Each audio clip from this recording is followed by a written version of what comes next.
تو یہ جو معراج کا واقعہ ہے یہ بہت عظیم الشان ہے، جس رات میں بھی پیش آیا، لیکن آپ کو یہ بتلایا گیا کہ کس سال میں پیش آیا، کس رات میں پیش آیا، کس تاریخ میں پیش آیا۔ اصحاب سیر کا، مورخین کا شدید اختلاف ہے۔ اب اگر ہم اپنی طرف سے کسی ایک تاریخ کو، ایک مہینے کو متعین کر لیں اور یہ کہیں اسی مہینے میں اسی تاریخ کو معراج کا واقعہ پیش آیا، بقیہ کوئی بھی تاریخ کی طرف ہم دھیان نہ دیں، اتنا شدید اختلاف ہے، تو بھلا بتلائیں یہ بات صحیح ہوگی؟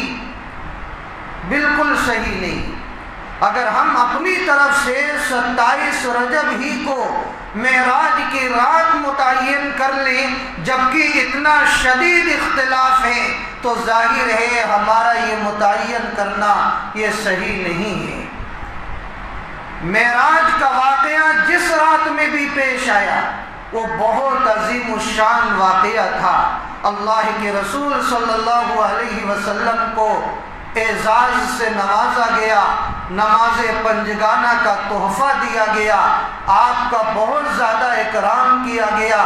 تو جتنی تعریف اس واقعے معراج کی جائے اتنی کم ہے، لیکن جب یہ تاریخ آئے گی، کیا اس تاریخ کو اپنی طرف سے اہتمام کے ساتھ اسے فضیلت کا ذریعہ سمجھنا، کیا یہ صحیح ہو سکتا ہے؟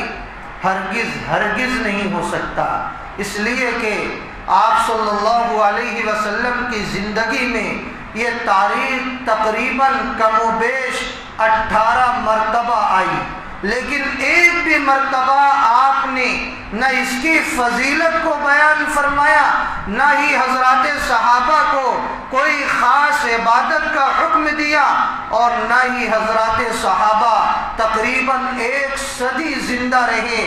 یہ تاریخ آنے پر نہ کوئی مخصوص عبادتیں انہوں نے کی اور نہ ہی لوگوں کو اس کا پیغام دیا۔ تو اگر ہم اس رات میں خود اپنی طرف سے طرح طرح کی عبادتوں کو یہ سمجھیں کہ اسی تاریخ میں کرنے کا حکم ہے اور اسے شرعی حکم سمجھیں اور اسے ثواب کی نیت سے کریں، تو ظاہر ہے یہ دین میں زیادتی ہے اور اسی کا نام بدعت ہے۔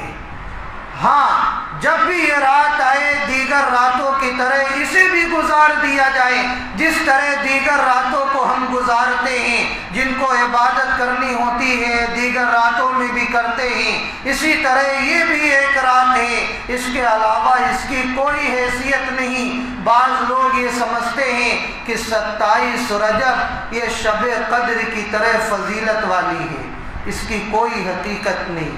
اسی طرح بعض لوگ 27 رجب کو خصوصیت کے ساتھ شرعی حکم سمجھتے ہوئے یوم عرفہ اور یوم عاشورہ کی طرح روزہ رکھتے ہیں، اس کی بھی کوئی حقیقت نہیں۔ دیگر ایام کی طرح اگر کوئی روزہ رکھنا چاہے تو رکھ لے، خاص طور پر 27 رجب کو حکم شرعی سمجھ کر روزہ رکھنا یہ صحیح سند کے ساتھ ثابت نہیں ہے۔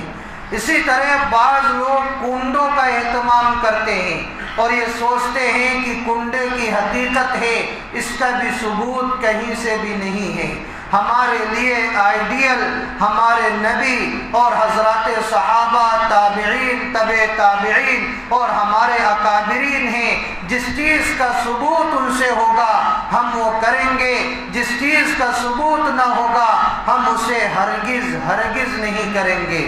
دیکھو میرے بھائی، دین اتباع کا نام ہے، دین پیروی کا نام ہے، دین نماز روزے صدقہ زکوٰۃ کا نام نہیں ہے۔ نماز روزے صدقہ زکوٰۃ ہم کیوں کرتے ہیں، حج کیوں کرتے ہیں؟ اس لیے کہ اللہ اور اس کے رسول نے حکم دیا ہے، ہم اس کی اتباع کرتے ہیں۔ اگر کوئی شخص یہ کہے میں عید الاضحیٰ کے دن روزہ رکھوں گا، عید الفطر کے دن روزہ رکھوں گا، ظاہر ہے روزہ اچھی چیز ہے لیکن وہ دین نہیں، کیونکہ اللہ اور اس کے رسول نے اس دن رکھنے سے منع کیا ہے۔ تو دین اتباع کا نام ہے، دین صرف نیک اعمال انجام دینے کا نام نہیں ہے۔ اللہ تعالیٰ شانہ ہم تمام لوگوں کو صحیح دین کی سمجھ اپنے دل و دماغ میں پیدا کرتے ہوئے اعمال خیر انجام دینے کی توفیق عطا فرمائے، آمین۔ وآخر دعوانا ان الحمد للہ رب العالمین۔